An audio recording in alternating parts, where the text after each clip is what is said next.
कराची में आज फिर डाकुओं ने एक और मां का लख्ते जिगर छीन लिया। बल्दिया मवाद मोड़ के करीब नौजवान को डकैती मुज़ाहमत पर कत्ल कर दिया गया। मुल्ज़िमान ने लड़के के सर पर गोली मार दी। शहर कायद में रफ्तार डकैती मुज़ाहमत पर अब तक 78 अफराद जान से जा चुके हैं। अपडेट करें आपको इस हवाले से मजीद जानेंगे खुर्रम गुजार की इस रिपोर्ट में। कराची जराइम पेशा अफराद के नरखे में शहरियों की ना जान महफूज है और ना ही माल। मोबाइल कीमती और इंसान हकीर हो गया। डाकुओं ने एक और माँ बाप का लख्ते जिगर छीन लिया।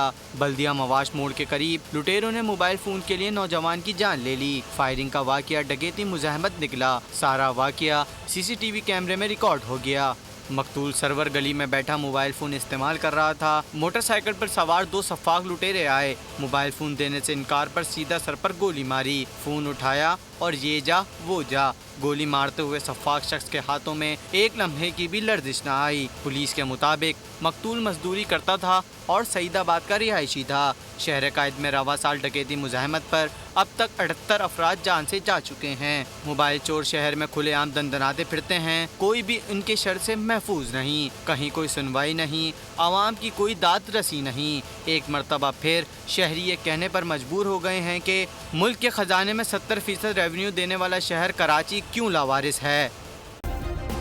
सब्सक्राइब करें और बेल दबाएं ताकि कोई खबर रह न जाए।